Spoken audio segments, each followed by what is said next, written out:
పట్టు అచ్చుగుద్దినట్టు concrete 3D printer సాంకేతికత villa నిర్మాణం తొలి అంతస్తుతో కలిపి పునాదుల్లో ఒక ఇటుక వాడకలేదు. కార్మికుల సందడి అంతకంటే లేదు. రణగొడ ధ్వనులు, కాలుష్య ఛాయలు లేవు. కానీ అక్కడ ఓ విల్లా వెలిసింది. ఇది ఐఐటీ మద్రాస్ ఇంక్యుబేటర్ సాధించిన ఘనత. ఇక్కడి డీప్టెక్ స్టార్టప్ త్వస్త సంస్థ పూణేలో 3D ప్రింటెడ్ విల్లా నిర్మించింది.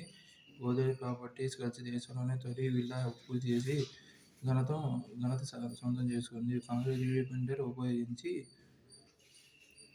నిర్మించిన 2200 చదరపు అడుగుల విస్తీర్ణంలో విల్లాలో ఒక అంతస్తు ఉంది. భారత్, ఫ్రాన్స్ చట్టాపట్టాలు, వాణిజ్య పెట్టుబడులు సహా పలు రంగాల్లో బలపడిన మద్దతు. ద్వైపాక్షిక భేటీలో మోదీ, మెక్రాన్ విస్తృత చర్చలు. భద్రతా మండలిలో ఢిల్లీ సభ్యత్వానికి మద్దతు ప్రకటించిన ప్యారిస్. ఉమ్మడిగా అత్యాధునిక అణు రియాక్టర్ నిర్మాణానికి ప్రణాళికలు. ఫ్రాన్స్లో మోదీ పర్యటన. మార్సేలో భారత సంసద్ ప్రారంభోత్సవం అనంతరం చేసిన ఫ్రాన్స్ అధ్యక్షుడు ఎమాన్యుయల్ మాక్రాన్తో ప్రధాని మోదీ.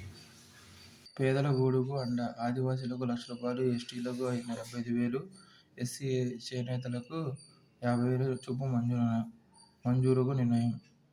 4 లక్షల మందికి లబ్ధి. తాజా నిర్ణయంతో ప్రభుత్వంపై 2,402 కోట్లు అదనపు భారం. 28న రాష్ట్ర బడ్జెట్. కూర్పుపై సమీక్ష సీఎం. సూపర్ సిక్స్లో మిగిలిన 3 పథకాలకు శ్రీకారం. ఆనందకర సమాజమే లక్ష్యం. గుంటూరు కిమ్స్లో శిఖర ఆసుపత్రి చంద్రబాబు. 1/70 చట్టాన్ని కొనసాగిస్తామని సీఎం ప్రకటించడం హర్షణీయం. చెన్నై, విశాఖ, పుదుచ్చేరి మధ్య క్రూయిజ్ నౌక. కాస్టెల్లా క్రూయిజ్ నౌక.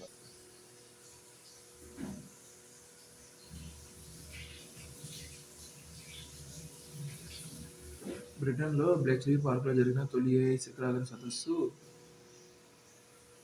పూర్తిగా భద్రతాపరమైన అంశాలపైన దృష్టి పెట్టింది. నేడు దక్షిణ కొరియాలోని సియోల్లో జరిగిన 2వ శిఖరాగ్ర సదస్సు ప్రముఖ ఏఐ సంస్థల నుంచి భద్రతకు సంబంధించి నిర్దిష్టమైన చర్యలు తీసుకుంటామన్న వాగ్దానాలు పొందగలిగింది. దానికి కొనసాగింపుగా పారిస్ శిఖరాగ్ర సదస్సును ఏఐ యాక్షన్ సమ్మిట్గా నామకరణం చేశారు. కలిసి నడుద్దాం, కలిమి సాధిద్దాం.